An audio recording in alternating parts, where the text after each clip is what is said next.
Hey guys, welcome back to my channel. After over a decade of the first Avatar coming out, we finally have a sequel to Avatar, Avatar The Way of Water, and I got a chance to check this movie out. So this is my spoiler-free review of the movie. Before I tell you guys what I thought about the movie, let me know down in the comments if you have seen Avatar The Way of the Water. What did you think of the movie? And what are your expectations going into it if you have not seen it, or if you have? What did you expect the movie to be like? I know there's a lot of people that have mixed feelings about the Avatar franchise, and I know in general it's kind of divisive. A lot of people love it. A lot of people are like they think it's mediocre. The only thing they like about it is the visuals. So I completely get both sides. So let me know down in the comments and be respectful. With that said, I'm going to get started talking about my thoughts. And going into this movie, I wasn't like as excited as some other people were. It's not one of my top 5 most anticipated movies of the year or anything, because I think the first time I saw it a few months ago, it was a good movie. I enjoyed it, but I never saw all the hype. And I rewatched it a couple of days ago preparing for the sequel. And I thought, honestly, on rewatch, I liked the movie more, and I kind of appreciated it for what it was going for a lot more. And I started to kind of understand why some people love this movie as much as other people do.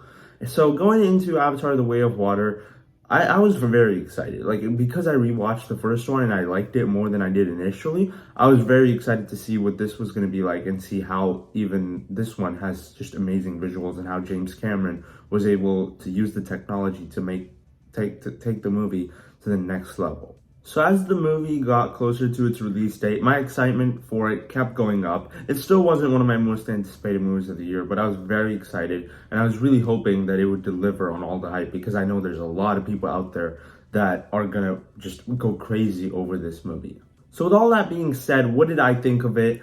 I thought that it was a very good movie, but not quite amazing. I don't think it's like top notch. I don't think it's gonna make it into my top 10 of the year by the end. It might. I'm still kind of on edge about it, but I did really enjoy the movie. I had a really good time. I think there's a lot of things about it that are just incredible, but I also think it has a lot of flaws. So for that reason, I don't think it quite delivered on the hype that it was going for. I know a lot of people were just going crazy over this movie, and I know a lot of reviews are just like, this is a perfect movie and stuff. Personally, I don't feel that way. I think it has a lot of flaws, and I just don't think it delivered on the hype. But with that being said, I still think it's a very good movie. I really had a good time, and it's definitely an incredible theater experience. Just to put like things in perspective, I watched this movie at 11:30 p.m. So like I was kind of sleepy, honestly, and I was very tired by that time.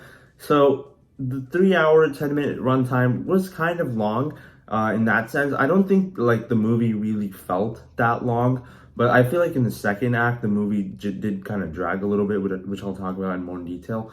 But I just think that there's, just because I watched it so late, I think that might have an kind of an effect on how I saw the movie. And if I watched it at just a regular time, like in the evening or something, I might have seen the movie a little differently. With that being said, though, of course, the first thing I have to talk about here is the visuals. I think the visuals in this are just absolutely amazing. The first movie is obviously known for its crazy 3D and all the animation and how everything is just looks beautiful. And I think this kind of takes that to the next level. Now, I don't think the production design here is as good as in the first one, because the first one just has just locations that are just crazy. Because it takes place in a forest, there's a lot more interesting sceneries and stuff. So when you watch it, there's so many shots that are just beautiful, and especially when they're climbing like the big tree and mountain and stuff, and that just looks amazing. And there's a couple of shots like that here in this movie, but most of this movie does not take place in the forest. So because of that, there's not as many interesting visuals. A lot of it takes place in kind of a beach, I guess.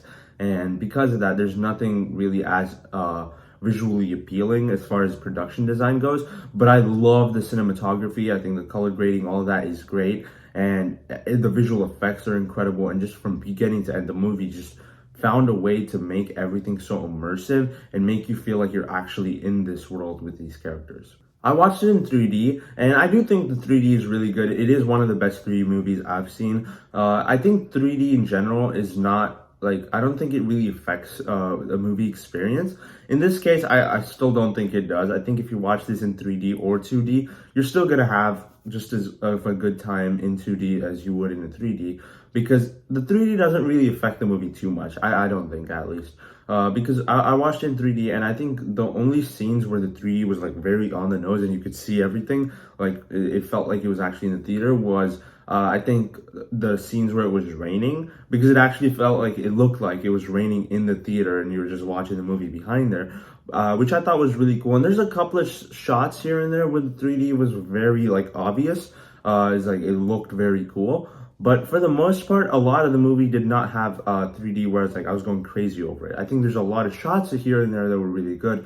But if you watch this movie in 2D, you're just gonna have just equally as a good time as you would in 3D. With that being said, though, this is definitely a movie that you want to watch in a theater. Like if you're somewhat excited for this movie, even if you don't love the first one, still watch it in a theater because the experience is going to be incredible. I wish I really got to see the first one in the movie theater because, like I said, I think the production design on that one is just incredible, and watching all those sceneries in a big screen would be really cool. But I'm glad I got to watch the sequel in the theater because I just thought it was incredible. And even though the production design I don't think is as good as in the first one, I still think the visuals and the cinematography is absolutely incredible, and just watching it on a theater was just amazing. And I felt like I was actually transported to Pandora with these characters. It looked incredible, and it's definitely a movie you want to watch on a big screen because it was great. The movie also has a higher frame rate than usual movies. Usually movies are 24 frames per second. This movie is 48 frames per second. So you're receiving a lot more information in general, just like from the screen, which I think was really cool. And especially in the action scenes, it's like very cool. At least I thought it was. I heard a lot of people say it was very weird for them to watch it that way, and they felt like it just wasn't normal. And I get that because when I was watching it, it definitely took some time to adjust to. But for the most part, I didn't notice it. Other than the action scenes, there's not like a lot of scenes where you actually notice how much information your eyes are receiving. It definitely felt off. Honestly, sometimes it looked like a video game cutscene because of how fast it was moving. But I honestly liked it for that reason. I think it just looked really cool. And it's definitely a different type of experience, which I personally really appreciated. Alright, so I've talked about the technical aspects of the movie a lot, so now I'm kind of going to talk about the story and stuff. And I think the story for this movie is a little bit better than the first, because the first one does borrow a lot of elements from other movies, and this one does too, but I don't think it's as on the nose as it is in the first one, because in the first one you could definitely draw comparisons to a lot of things. I don't think you can here.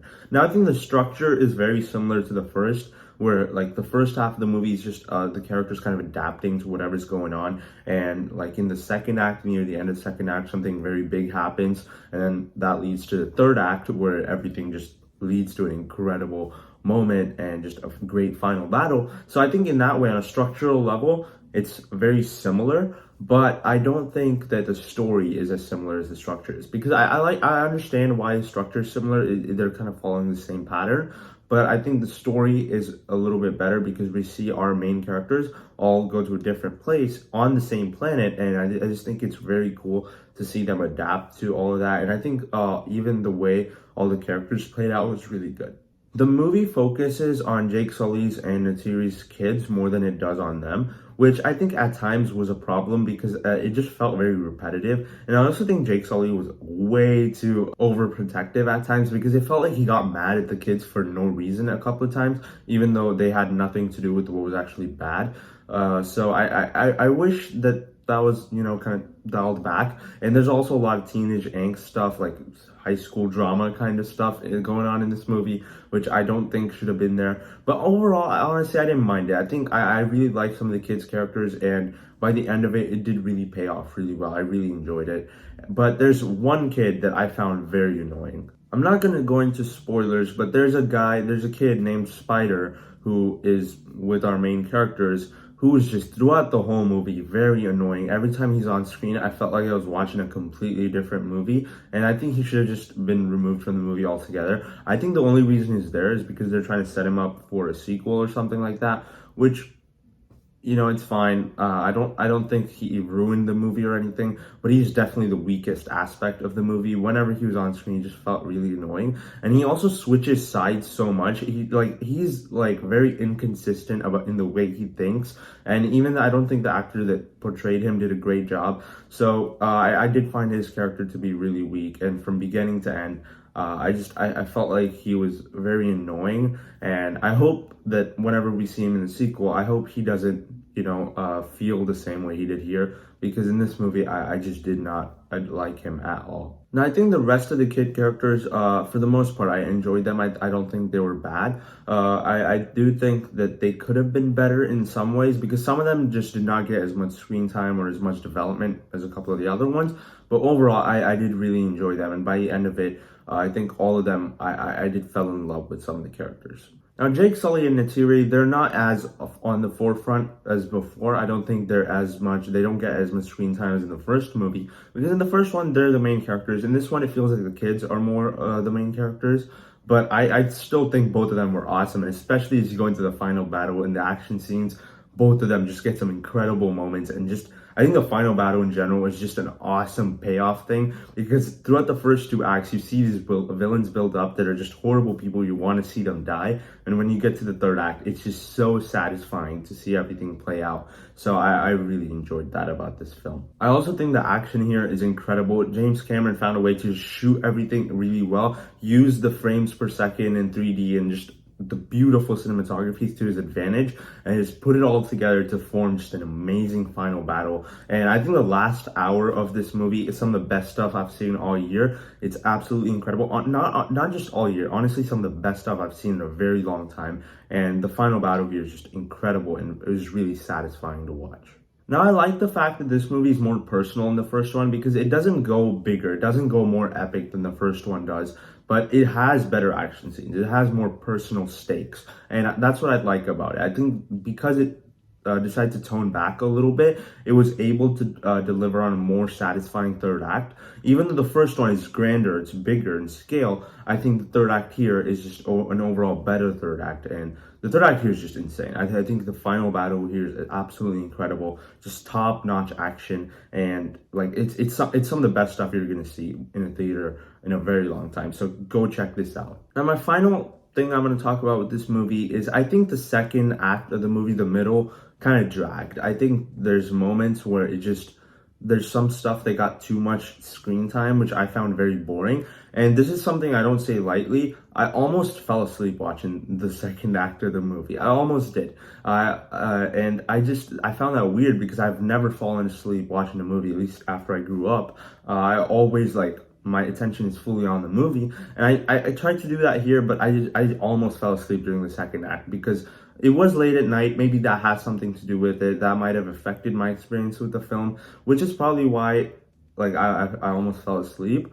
But I don't know, I just found that some parts in the second act really dragged, and I wish some stuff just was cut out, because this is a 3 hour 10 minute movie, and I feel like honestly it could have been longer, because I think there's a lot of story put into this, and some of it wasn't explored as much as some of the other stuff. And I think the stuff that was explored a lot got too much screen time, so some other stuff could have been explored better. So I think overall the 3 hour runtime did not feel like it was too long. I just think that it dragged because some stuff got way more attention than it should have, and it was very boring compared to some of the other stuff going on in this movie. So overall, I think Avatar: The Way of Water is a very good movie. I think it's on par with the first. I really can't say which one is better. I think right now I'd say the first one is better, just because I think I never felt like that movie dragged, and I don't think it had as many clear problems like this movie did, because I think here the second act some of the stuff got way too much attention, and the character of Spider was just really annoying. So I think I'd say the first one is better, but I do think this movie is very good. I really did enjoy it, and I do think that they're basically kind of on par with each other. I don't really have a clear preference on which one is better. I'm gonna give Avatar: The Way of Water a B+. I wanted to give this like an A plus even maybe, but I don't think it really lived up to that much hype. But I hope that at some point when I rewatch this movie, maybe I'll like it more. I'm going to see if I can watch it in a theater one more time, just to see maybe if my opinion will change. Maybe it's because I watched it so much late in night. Maybe that might have something to do with why I found this as boring in the second act. But overall, this is still an incredible theater experience. I definitely recommend it. And if you're gonna watch this on the biggest screen possible because this is a movie you have to see in a theater. 3D, you don't have to, but I'd say just watch it because 3D, you're not gonna get a movie like that uses 3D as much as this does. So it's gonna be pretty cool to watch this in 3D too. But I'd say either way you watch it, 3D or 2D, just watch it in a theater because it's gonna be an incredible experience. So yeah, those are my thoughts on Avatar: The Way of Water. I do think some things could have been better, but overall it's still a very good movie. And although I don't think it lived up to the hype that it was like building up to, but I still think it was a very good movie that I really enjoyed. Let me know down in the comments if you've seen this movie. What did you think about it? If you enjoyed my review, be sure to hit the like button and subscribe to my channel for more content like this. I'll see you in the next one. Bye.